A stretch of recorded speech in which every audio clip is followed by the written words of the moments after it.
Raja Nsingha-Bemba Afonso I, sang raja Kristen dari Kongo. Di suatu pagi yang cerah di tengah rimba lebat Afrika Tengah, di sebuah kerajaan yang makmur bernama Kongo, lahirlah seorang pangeran yang kelak akan menjadi salah satu raja paling berpengaruh dan visioner dalam sejarah wilayah itu.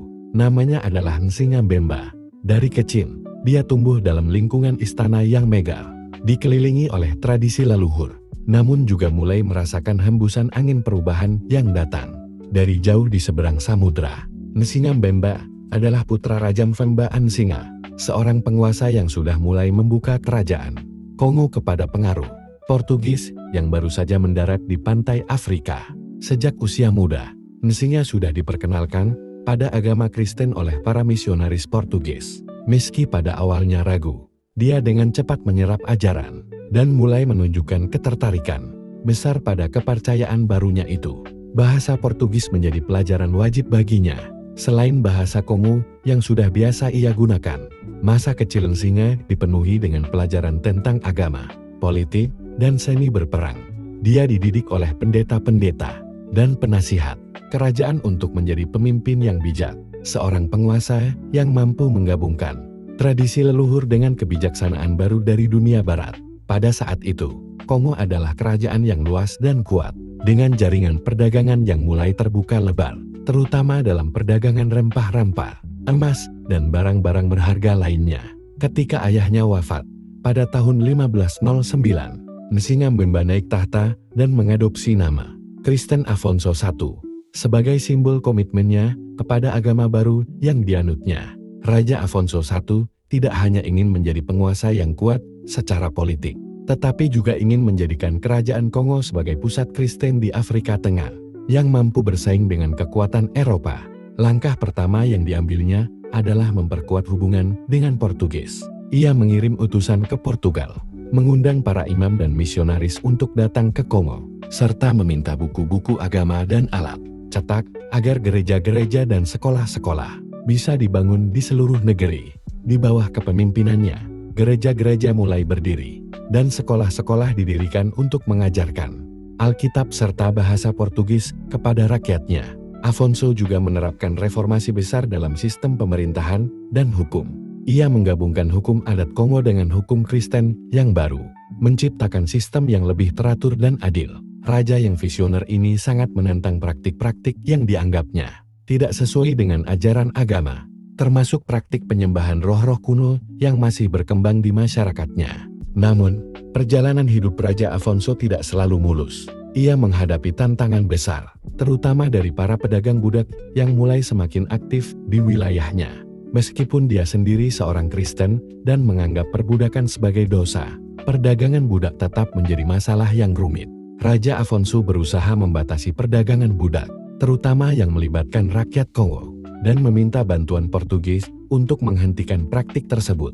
Ia menulis surat-surat yang penuh harapan kepada Raja Portugal, memohon agar mereka membantu mengakhiri perdagangan manusia yang merusak kerajaannya.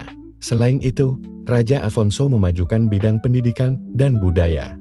Ia mengundang para ahli dari Eropa untuk datang dan mengajari rakyatnya berbagai ilmu pengetahuan, termasuk pertanian, arsitektur, dan tata kelola negara. Di bawah kepemimpinannya, Kongo menjadi kerajaan yang maju, dengan kota-kota yang tertata rapi dan masyarakat yang lebih terdidik. Kehidupan pribadi Raja Afonso juga penuh warna. Ia dikenal sebagai raja yang bijaksana dan penyayang, sangat memperhatikan kesejahteraan rakyatnya. Meski sibuk dengan urusan kerajaan, ia selalu meluangkan waktu untuk berdialog langsung dengan para tetua suku dan rakyat biasa, mendengarkan keluh kesah mereka dan mencari solusi bersama. Ia juga dikenal sangat setia pada agama Kristen dan rajin berdoa, menjadikan iman sebagai pusat dari segala tindakannya. Menjelang akhir masa pemerintahannya, pada tahun 1542, Raja Afonso menghadapi tantangan besar dari dalam dan luar negeri. Ketegangan dengan Portugis mengenai perdagangan budak semakin memuncak, dan ada pula perlawanan dari kelompok-kelompok yang menolak pengaruh asing dan reformasi yang ia lakukan. Namun, dengan keteguhan hati dan kebijaksanaannya, ia mampu menjaga persatuan kerajaan hingga akhir hayatnya. Raja Nsingha-Bemba atau Afonso I meninggal dunia dengan nama harum sebagai seorang penguasa yang tidak hanya memimpin dengan kekuatan, tetapi juga dengan hati dan iman. Warisannya tetap hidup, membentuk dasar kerajaan Kongo yang dikenal sebagai salah satu kerajaan Afrika paling beradab dan terhubung dengan dunia luar pada masanya. Surat-surat sang raja dan diplomasi agung, di balik tirai sutra istana yang megah, dan suara gemerincing alat musik tradisional Kongo, Raja Afonso I menghabiskan banyak malam dengan pena dan kertas. Surat-suratnya kepada Raja Portugal bukan hanya rangkaian kata-kata kosong, melainkan jeritan hati seorang pemimpin yang berjuang mempertahankan kerajaannya dari ancaman yang kian mengerikan, perdagangan budak yang tidak terkendali. Dengan penuh harap, ia menulis, "Kami telah menyambut saudara-saudara Portugis dengan tangan terbuka dan hati yang tulus.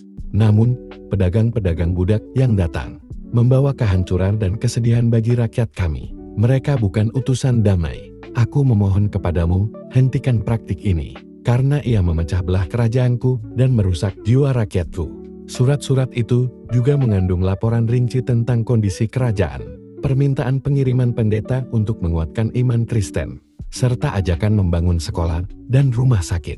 Raja Afonso memahami bahwa hubungan baik dengan Portugal sangat penting, tapi ia tidak akan mengorbankan rakyatnya demi keuntungan segelintir orang.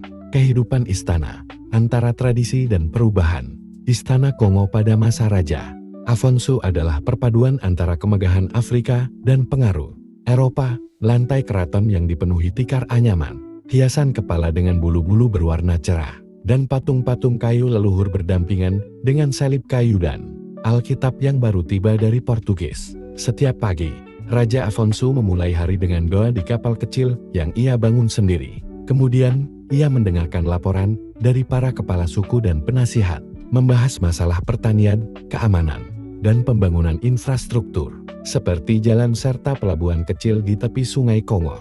Namun, di sela kesibukan itu, Afonso selalu meluangkan waktu mendengarkan cerita rakyat, musik tradisional, dan upacara adat yang masih dipertahankan oleh masyarakat. Ia percaya bahwa menjadi raja bukan berarti meninggalkan akar budaya, melainkan mengharmoniskan warisan lama dengan nilai-nilai baru yang ia anut. Pengaruh budaya dan warisan abadi. Raja Afonso I tak hanya berperan sebagai raja politik dan rohani, tapi juga sebagai pelindung seni dan budaya. Ia mendorong pembuatan manuskrip yang menggabungkan bahasa Kongo dan Portugis, sehingga ajaran Kristen bisa diakses lebih luas oleh rakyatnya. Tulisan-tulisan ini menjadi cikal bakal literatur Kristen Afrika Tengah. Ia juga menginisiasi pembangunan gereja-gereja yang bukan sekadar tempat ibadah, tapi pusat pendidikan dan kesehatan. Berkat upayanya, banyak anak-anak Kongo belajar membaca, menulis, dan memahami dunia di luar negeri mereka. Di mata banyak orang, Raja Afonso adalah jembatan antara dua dunia, Afrika dan Eropa, tradisi dan modernitas, masa lalu dan masa depan. Namun, perjuangannya tidak berakhir tanpa perlawanan. Para pedagang budak yang terancam bisnisnya terus berusaha melemahkan kekuasaannya dengan berbagai cara, mulai dari penghasutan hingga sabotas.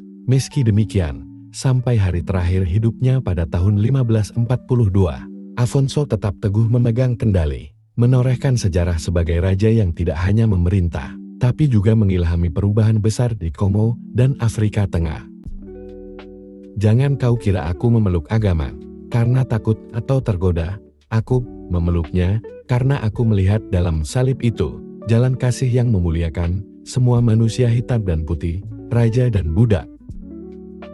Perdagangan yang menukar manusia dengan barang bukanlah perdagangan, melainkan luka yang dalam di tubuh umat, dan aku, sebagai raja dan hamba Kristus, tak akan membiarkannya membusuk dalam diam. Aku memohon kepada Raja di seberang laut bukan untuk emas atau senjata, tapi untuk imam dan guru. Sebab bangsa yang hanya kuat di tubuh, namun lemah di jiwa, tak lama akan berdiri. Biarlah raja memerintah bukan hanya dengan pedang dan mahkota, tapi juga dengan firman dan panah, sebab kerajaan yang besar bukan diukur dari luas tanahnya, melainkan dari keadilan dan belas kasih yang bersemi di dalamnya. Aku dilahirkan di tanah leluhur, dibesarkan oleh adat dan roh nenek moyangku.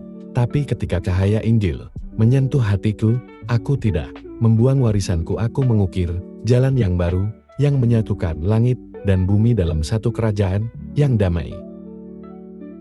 Suatu hari nanti, generasi setelahku akan membaca tentang raja yang mencintai Tuhan dan rakyatnya, yang menulis surat dengan air mata dan berdoa dengan darah yang tak terlihat. Dan semoga mereka tahu, aku telah berjuang, bukan untuk diriku, tapi untuk martabat manusia. Jika Eropa membawa Injil, biarlah kami menyambut dengan iman. Tapi jika mereka membawa rantai dan perbudakan, biarlah aku berdiri di pintu gerbang kerajaanku dan berkata, tidak di sini, tidak di tanah ini. Aku mendirikan sekolah bukan hanya untuk anak bangsawan, tapi juga untuk anak petani dan nelayan, sebab terang, ilmu tidak mengenal kasta, dan di mata Tuhan, semua jiwa berharga. Kristus mengajar kasih, dan adat kami mengajar hormat. Maka aku berkata, seorang raja sejati adalah penjaga kedua ajaran itu, bukan perusaknya. Lebih baik aku kehilangan sekutu, kehilangan emas, bahkan kehilangan mahkota, daripada melihat rakyatku diperjualbelikan seperti binatang di pasar.